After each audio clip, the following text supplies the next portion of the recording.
People have been sentenced to die for a multitude of reasons throughout history. Generally, death is precisely the outcome, but on occasion, the condemned person survives. What happens then? The authority which mandates the execution might very well order another, but sometimes no further attempt is made to kill a prisoner. And in some cases, subsequent attempts in execution fail as well.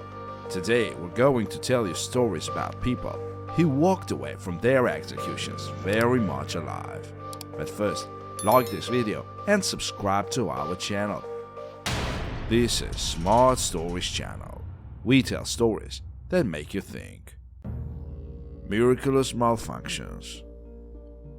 During the early morning hours of November 15, 1884, a woman named Emma Casey was found dead in her home near Torquay, Devon, England. She had been murdered, and the house had been set on fire. The only man in the house at the time was John Lee, often referred to as John Babacombe Lee. Due to a cut on his arm, he became a suspect and was charged with Casey's murder before long. Lee pleaded not guilty, but was convicted and sentenced to death. Despite the circumstances, he had remained calm throughout the entire trial. When asked why by the judge, Lee replied, "The reason why I am so calm is that I trust in the Lord, and He knows I am innocent." Lee's execution was to take place on February 23, 1885 at Exeter Prison. That day, the executioner, James Berry, had tested the scaffold from which Lee was to drop beforehand. Everything worked. Lee, still calm, was led up hooded and had the rope placed around his neck. When the executioner asked Lee if he had any final words, Lee simply replied, "No, drop away." Berry did as he was asked, and nothing happened. The trapdoor wouldn't open. These remained the case even after the man present stomped on it. Lee was taken away, and the device was tested again. Everything worked. Lee was brought back to the gallows and readied for a second attempt. Again, the trapdoor didn't open. Again, the man stomped on it to no avail. They tried to execute Lee a third time with the same result. After this, the chaplain stated that they couldn't put Lee on the scaffold anymore. He was taken back to his cell. No one was quite sure what to do with the man they had thrice failed to hang. Ultimately, Home Secretary Sir William Harcourt declared that Lee would not be executed, but would remain in prison for the rest of his life. Nevertheless, the story of his miraculous day at the gallows, coupled with the scant nature of the evidence upon which he was convicted, spurred people to campaign for his release. Lee finally became a free man in December 1907. Cruel and unusual punishment. As Doyle Lee Ham was led to the lethal injection chamber at Alabama's Holman Correctional Facility on February 22, 2018, he had been on death row for approximately 3 decades. In 1987, he murdered a hotel worker named Patrick Cunningham. Prior to his scheduled execution, it had been determined that due to past drug use as well as treatment for cancer, these arms would not be suitable for needle insertion to deliver the lethal drugs. Ham's legs, however, could be used. When the time came, the IV team pored over both of Ham's legs, looking for a suitable vein, but not finding one. This didn't stop them from trying to inject him though. Ham was pierced multiple times, first in the legs, and after that failed, in the groin area. The IV team members were described as mashing needles into his flesh, probing for veins. The pain was such that Ham began to wish they'd succeed. His bladder is believed to have been punctured during the debacle, as his femoral artery, based on the amount of blood that appeared at the point. Finally, as the clock neared midnight, the execution was called off, as the condemned man's death warrant was about to expire. According to Ham, one of the doctors wanted to keep trying to inject Ham, this time through his feet, and the prison official had to order the man out of the room. Ham soon filed a civil rights action. His lawyer, Bernard Harcourt, stated that a botched lethal injection amounted to torture. A medical exam of Ham after the execution attempt documented the number of puncture wounds as well as bruising to his lower extremities. A medical exam of Ham after the execution attempt documented the number of puncture wounds as well as bruising to his lower extremities. Ham had reportedly been urinating blood since that night as well. In March 2018, the state settled with Ham's attorney. The precise terms are unknown, but no further attempt will be made to execute Ham. Stoning survivor. According to the UK-based Syrian Observatory for Human Rights, an attempt by members of ISIS to stone a woman to death failed in January 2015. The incident occurred in Raqqa, which was under the control of the terrorist organization at that time. The unnamed woman had been accused of adultery and was to be stoned to death on Alfredo Street. The lapidation was carried out, and ISIS members present believed the victim to be dead. But then the woman stood and managed to stand up. As she began to flee, one of the men moved to shoot her. However, a Sharia judge stopped him, reportedly stating, "Her sentence is done, let her go and repent to her God." The woman was allowed to leave. Spared after being pronounced dead.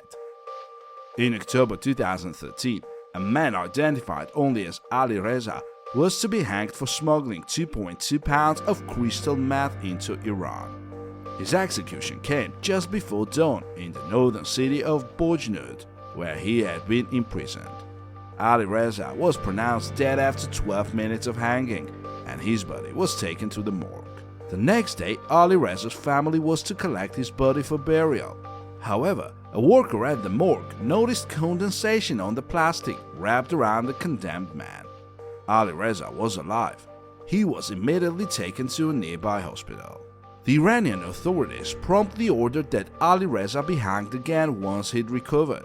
As far as they were concerned, the man wasn't sentenced to hanging, but to death. Human rights activists disagreed. About a week after news of Ali Reza's survival broke, Mustafa Pourmohammadi, Iran's justice minister, stated that he would not be re-executed. Left hanging overnight.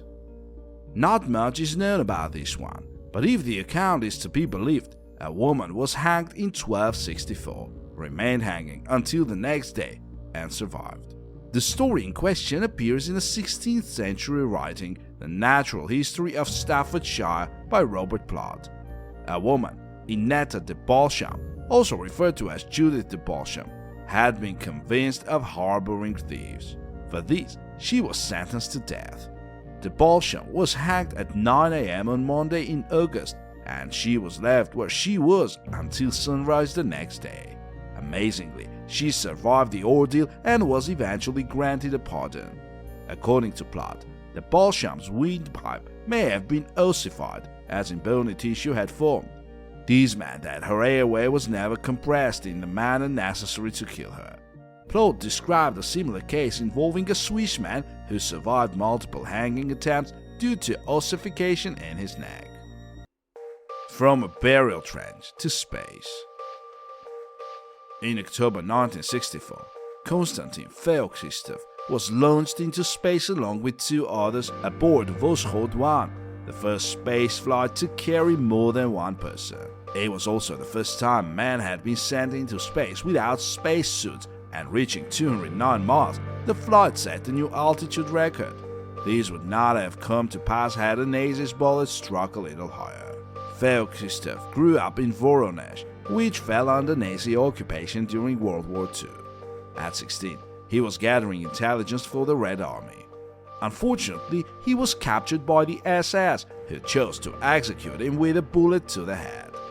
The projectile in question passed through Feoktistov's chain and neck but did not kill him.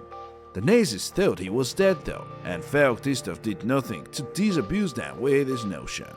Later, he crawled out of the burial trench he'd been left in and made his way into Soviet territory. After the war, Feoktistov obtained a doctorate in physics and had quite a successful engineering career. He played a role in the design of the Sputnik satellites, the Voskhod capsule he would later fly in, and other projects. Though he only flew into space once, Feoktista went on to become the head of the Soviet Space Design Bureau before retiring in 1990, after which he became a professor. Feoktista passed away in 2009.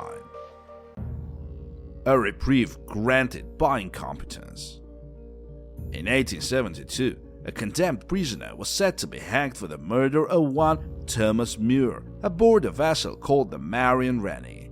A contemporary Fiji Times article identifies the murder only as Frank's, though a 2019 publication by the same newspaper names him as Antonio Franks. Franks' execution was originally scheduled for Monday, May 27, but it was postponed until the next morning, reportedly because the sheriff found the slated time to be inconvenient. Rain fell overnight, soaking the noose, which had been left out. Before it could be used the next day, the rope had to be dried over a fire. Perhaps this is why, when the time finally came to hang Franks, the hangman had to place his foot on the noose and pull hard to make the knot run. All the same, the noose was placed around the murderer's neck, the trapdoor opened, and Franks dropped. Silence followed. Franks swayed in the breeze, seemingly quite dead. 3 minutes after the drop, however, he began to move, followed swiftly by the issuance of gurgling sounds from his throat. Then Franks spoke, begging to be killed. No one obliged, so Franks, despite being pinioned, managed to reach an arm up and loosen the noose, providing himself with some relief. He spoke again, forgiving the officials for the black job they'd done with his hanging and continuing to ask to be put out of his misery.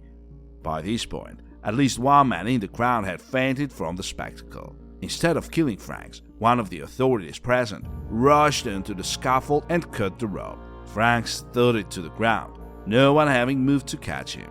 He was taken back to his cell. Franks did not have to face the gallows again. According to the Fiji Times, he was eventually released and allowed to leave the island. Shot 9 times. In 1915, Wenceslao Mogal was fighting in the Mexican Revolution. The soldier was unfortunately captured. War leaves little time for any sort of due process, and Mogal received none. He was declared a traitor and promptly sentenced to die by firing squad. Mogal was shot 9 times, including a final shot to the head by an officer to ensure that he was dead. He wasn't. Somehow Mogal had survived, though he would be left disfigured by the ordeal. His story became more widely known in 1937, when he appeared on the Ripley's Believe It or Not radio show, as well as in one of Ripley's auditoriums in Cleveland, Ohio. Mogal became known as El Fusilado, essentially meaning the executed one. Shot 17 times. It seems firing squads are by no means a guaranteed means of execution, if the survival of Amerigo Dumini is any indication. No stranger to death, the US-born Dumini had served in the Italian Army's 19th Field Artillery Regiment as a volunteer during World War I. In 1924, he was the leader of a group which murdered Giacomo Matteotti, a political enemy of Benito Mussolini. Dumini would serve only 11 months in prison for that murder. During World War II, Dumini was based in Derna, Libya. When the Italians withdrew from Derna in 1941, he stayed behind, running a group of spies and saboteurs. Before long, he was captured by the British. Being a spy, he was to meet his end before a firing squad. Dumini was shot a total of 17 times, but like Wenceslao Mogal, he survived and escaped, eventually making it back to Italy. Dumini would finally receive a life sentence for the murder of Giacomo Matteotti after World War II. He was a free man by 1956. Surviving a gas chamber, a death march, and a lethal injection. Susanna Braun was born into a well-off Jewish family in Košice, a community which has changed hands several times through history. At her birth, it was part of Czechoslovakia. Today, it's part of Slovakia. When Susanna's life was turned upside down, it was part of Hungary. In April 1944, a few months before Susanna's 16th birthday, Košice was occupied by the Nazis. In June, Susanna and her family were rounded up with others and sent to Auschwitz-Birkenau.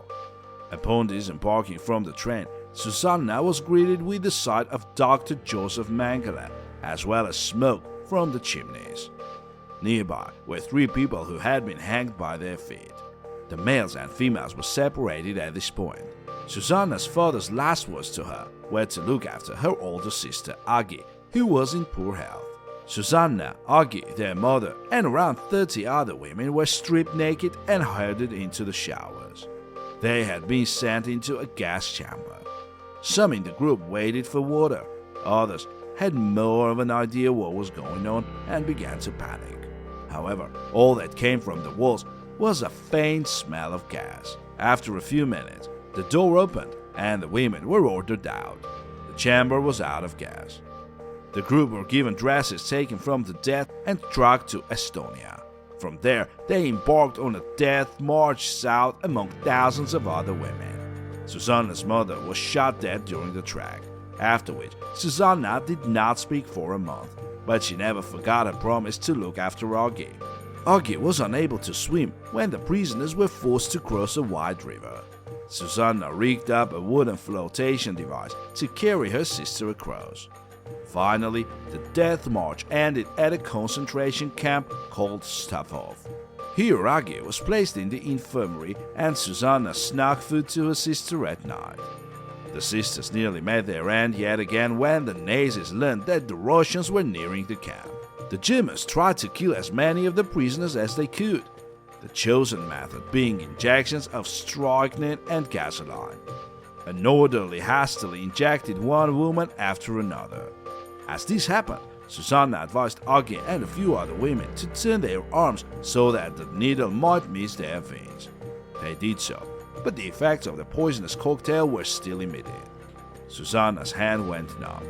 Thinking quickly, she grabbed some hay from a bed and used the stalks to pierce her arm. She applied pressure, hoping to drive the poison out. These worked, and Susanna saved her sister and 2 other women the same way. Still bleeding, Susanna dragged Agi to a hill and had to roll her down it. She spotted a Nazi officer approaching immediately after and played dead. The officer kicked Susanna down the hill. Susanna and Agi hid in an old coal shed until the Russians arrived the next day. Agi's feet had to be amputated due to gangrene soon, but both she and Susanna survived. They went on to live long, full lives in Israel. This was the last story for today. Thanks for being with us. Don't forget to like this video and subscribe to our channel. Thank you and see you soon.